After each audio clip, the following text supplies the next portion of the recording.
Shri Gurubhyo Namaha children, I am happy to welcome you all for our online teaching academy, Ekalaiva. For the class 11, subject Biobotany, we are discussing the chapter Vegetative Morphology. Today, we are going to see leaf. In the previous class, we completed modification of stem. The next part in the plant body is leaf. You know very well, leaves are green, thin, flattened lateral outgrowths of the stem.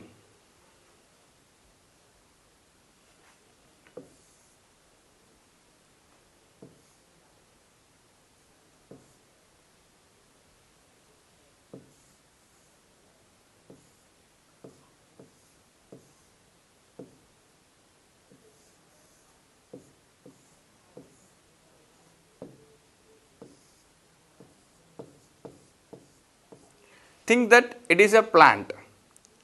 Is it right?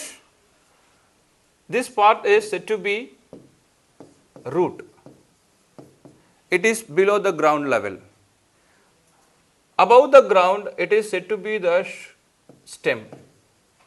And this part is said to be leaf. Usually, leaf or leaves are green, thin, flattened lateral outgrowth. It is present outside the plant body. So, it is exogenous in origin. They arise from the node. Node is nothing but, this is the place, this is called node. Node is nothing but the point where the branches or the leaves arise. Nodes is nothing but a point in which the branches or leaves arise. That is called node. They arise from the node of the stem and have limited growth and little bit lifespan, limited lifespan. Leaves are the primary photosynthetic site. Here only the chlorophyll pigments are present. So, that is the place where the photosynthesis takes place. So, leaves are the primary photosynthetic organs and it is a main site for transpiration. Children, you already know about transpiration. What is transpiration? The loss of water in the form of water vapor is called transpiration. You already know this word transpiration. You studied in the 10th standard itself. Okay. So, leaves is the primary site, the main site of photosynthesis as well as it is a main site of transpiration. All the leaves of your plant, so this is a plant, all the leaves of your plant together referred to as, together called as phylum. This is one more question. All the leaves in a plant, it is called as phylum. Clear, children? Then we move on to the characteristic features. Leaf is lateral appendage of the stem. See the picture here, children. This is a plant having root and this is a stem. Okay. This is the lateral appendages. So, leaves are lateral appendages. Leaf is a lateral appendage of the stem. This is stem. It is born at the node of the stem. This is the node. Stem having node and internodes. I already said node is the place where a stem or it is present in the stem. Nodes are nothing but it is a place where the branches or the leaf arise. The space between the two adjacent node is called internode. Okay. So, leaves are born at the node of the stem. It is exogenous in origin. It has limited growth. It represents leaf. Okay. Leaf has limited growth. It has three main parts.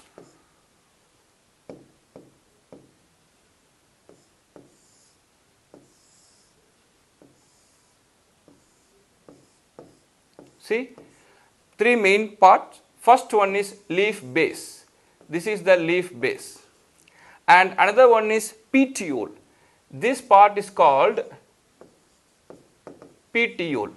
petiole is nothing but the bridge between the node and the leaf. It connects the leaf to the nodes. Clear, children? It acts as a bridge. It acts as a connecting part. So this is called petiole. And another part is lamina. This total said to be lamina. Lamina is also called as leaf sheath. Okay. So there are three main parts of the leaf. One is leaf base, and second one is petiole, and third one is lamina. Lamina of the leaf is transferred by vascular strands called veins. So in that, so many veins are present. These are the veins, and this is the midrib. So these are the parts of the leaf. Okay. Then functions of leaf. Primary function is nothing but main function. The first and foremost function of a leaf is very good, photosynthesis. So leaf is the site of photosynthesis. There only the photosynthesis mechanism takes place, right? So it is a very important function. Second one is transpiration. Third one is gaseous exchange. Fourth one, protection of buds. Leaf have the capacity to protect the younger leaf, protects the buds. And the fifth one is it conducts water and dissolved salts. So conduction of water also takes place by the leaf. Next we move on to the secondary function. Secondary function is nothing but additional function.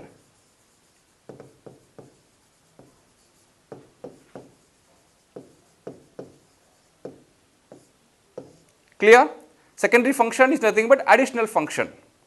So storage, protection, support and reproduction. In the case of storage, example is aloe vera, aloe and agave. For protection, example Opuntia. For the support, Nepenthes, and leaf also involved in reproduction, example is Bryophyllum. Clear, children? The next we move on to the parts of the leaf. As I said earlier, leaf has three main parts. What are the three main parts? Leaf base, another one is petiole, and third one is lamina. Very good. What is the leaf base? The end part, that is the leaf base. The leaf base only connected with the stem. This is the node. Node is present only in the stem. From the node, a small outgrowth will arise, that is called leaf base, and from there a whole leaf arise. Okay. So the three main parts of the typical leaf are, first one is leaf base. It is also called as hypopodium. Listen very carefully, children. Hypopodium. Second one is petiole. It is also called as mesopodium. Third one is lamina, epipodium. Clear? Epi means outside. Meso means middle. Hypo means inside, deep. Clear, children? So three main parts: leaf base, petiole and lamina. First we will see the leaf base. As I said, leaf base is also called as hypopodium. The part of the leaf attached to the node of the stem. As I said earlier, nodes and internodes are present only at the stem. That is the main characteristic features of a stem. Stem possesses nodes and internodes. What is internode? The gap between, the space between the node and another node, one node and another node, that is called internode. So nodes and internodes are the main characteristic features. It is present only in the stem. Okay. So the part of the leaf attached to the node of the stem is called leaf base. Usually it protects growing buds at its axil. Axil is nothing but stem. So leaf base protects the growing buds. From the buds only the whole leaf will arise. Second we move on to the petiole. petiole, also called as mesopodium. It is a bridge between the leaf and the stem. The same thing I said earlier. It connects the stem and the leaf. It acts as a connecting part. It acts as a bridge. So, in particular it is not stem, in particular it is node. From the node only the petiole arises and then the leaf arises. So, petiole connects the node with the stem. Clear, children? So, it is a bridge between the leaf and the stem. Petiole, also called as leaf stalk, S-T-A-L-K, stalk, is a cylindrical or flattened structure of a leaf. See the picture here, children. This is the stem. Clear? And this part is said to be node. And then this part is said to be leaf base. And there will be a bridge that is called petiole. It connects the leaf with the stem. Clear, children? So, petiole acts as a bridge. A leaf with petiole is said to be petiolate. Example is hibiscus. See the hibiscus plant. There will be a petiole. It is clearly seen. It connects the leaf with the stem. So, if a leaf having petiole, it is said to be petiolate. Without petiole means what? It is sessile. There is no petiole at all. So, leaves do not possess petiole is said to be sessile. How to pronounce it as sessile? Example is calotropis. So, in case of hibiscus, it is clearly visible petiole is present. In calotropes, there is no petiole, then the leaf is said to be sessile leaf. Clear, children? The next part is lamina. Lamina, also called as leaf blade. The expanded flat green portion of a leaf. See the picture here, children.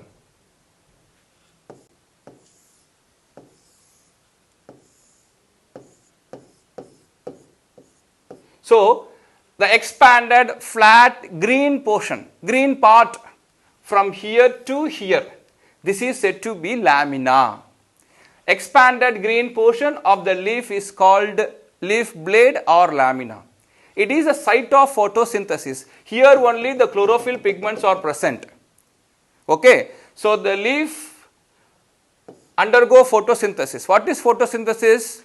It is a reaction in which the light energy is converted into chemical energy.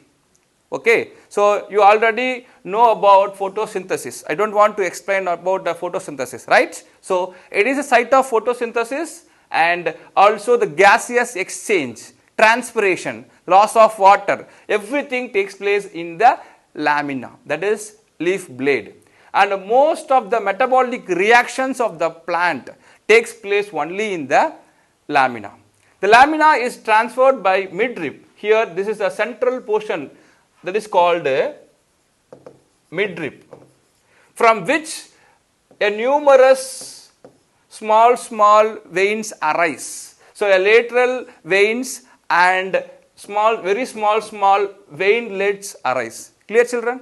So, the lamina shows greater variation. It shows so many variations. Different plants having different types of lamina. So, lamina shows great variations in shape, margin of the leaf, and then surface, texture, color, venation and incision. Okay.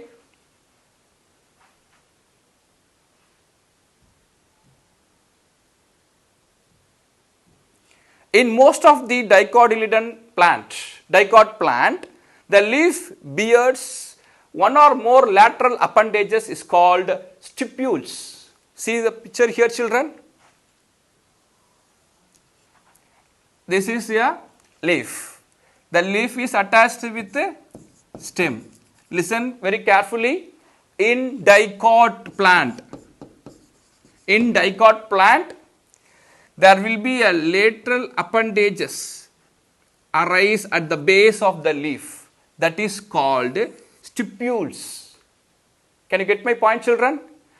Very near to the node, there will be a petiole is there, and extra outgrowth, external appearance, extra appendages, lateral appendages arise. That is called stipules. It is only seen in the dicot plant, children. Clear? See, in most of the dicot plant, the leaf base having bears is nothing but having one or more lateral appendages. This is said to be the lateral appendages. It goes lateral. So that is said to be stipules. If the leaf having stipule, then it is said to be stipulate. So leaves with stipule, it is called as stipulate. Leaves without stipules are called as estipulate. E is nothing but absence of stipule or exstipulate. Both are same only, children. Okay. If the leaf having stipule, then it is said to be stipulate. Without stipule, then it is said to be estipulate or exstipulate. Clear, children? So the stipules are commonly found in dicot plant only. Clear?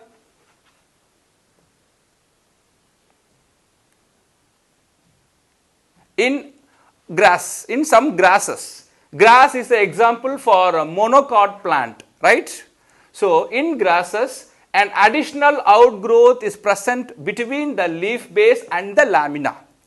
So see here picture, it is the node and this is a petiole, this is a petiole and this is called extra outgrowth. So that is called ligule. So it is seen only in the monocot leaf. So in grasses, additional outgrowth present between the leaf base and the lamina. See the ligule, it is stem and this is a leaf. Extra outgrowth is seen only in the monocot plant. Example, grass. Okay. So sometimes small stipule like outgrowth found at the base of the leaflets of compound leaf. So this is a compound leaf. They are having so much of difference in their structure. Having an extra outgrowth, that is called a stipules. This is the stipules. Extra outgrowth present. So a stipule like outgrowth found at the base of the leaflet in compound leaf, then it is said to be stipules. Okay. The main function of stipule is protection of the leaf in the young condition, that is bud condition. Clear, children?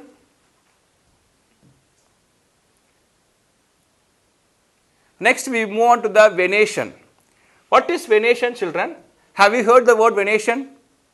Yes, the arrangement of veins. As I said, no, what is vein?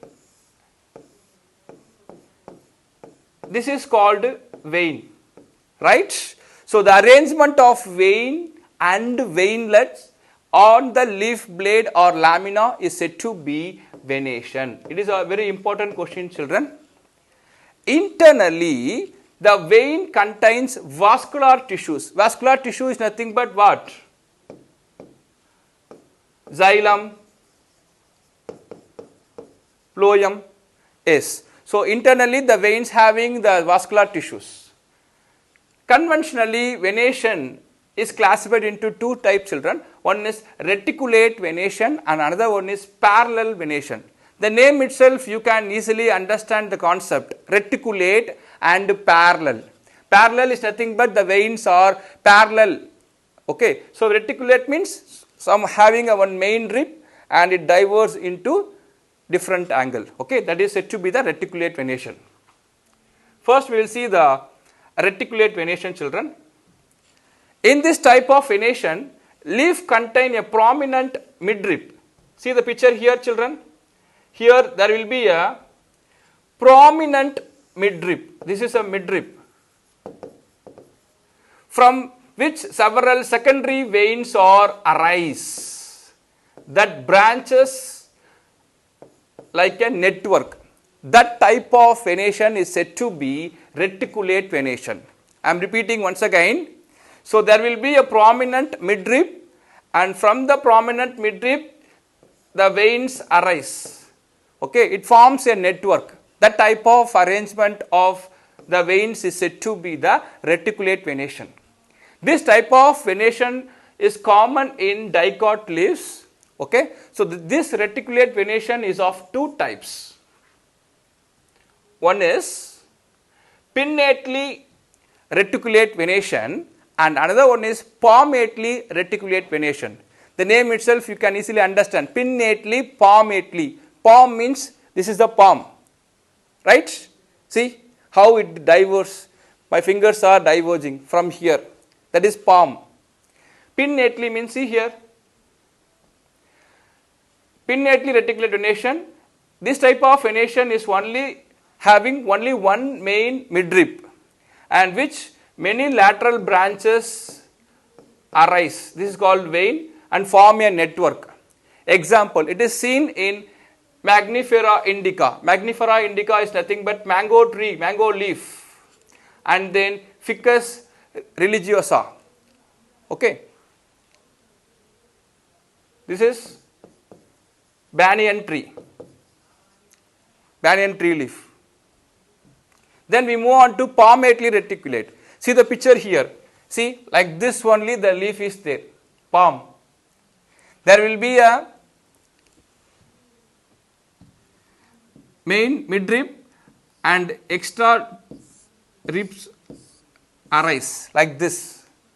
This type of arrangement is said to be the palmately reticulate. See, in this type of venation, two or more principal vein arising from the, here the spelling mistake, PLE, principal veins arising from a single point and they proceed outwards. Okay. There are two types of palmately reticulate. One is divergent. See here, when all principal veins originate from the base, here from the base, all the principal veins originate from the base and diverge from one another. One goes this side, one goes this side. So many diversion takes place. Example is Carioca papaya.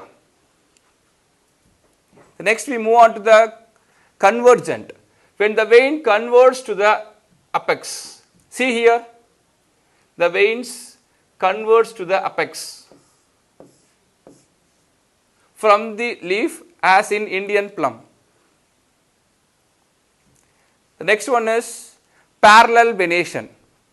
So the veins run parallel. So veins run parallel to each other and do not form a prominent reticulum.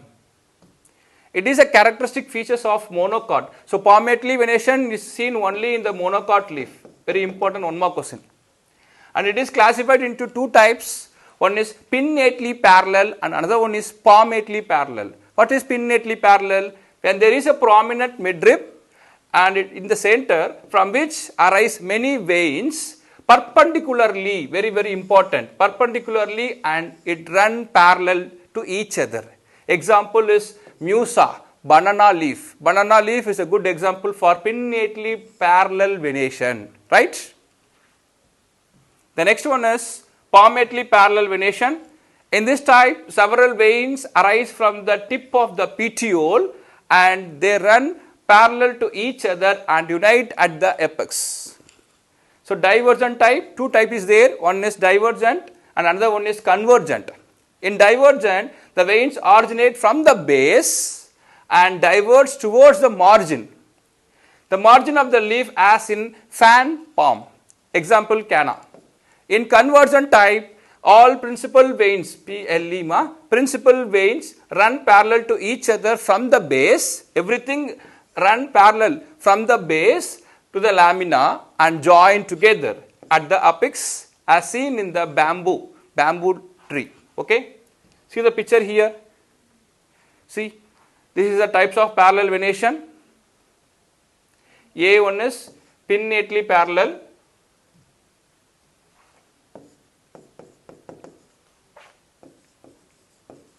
Another two is palmately parallel.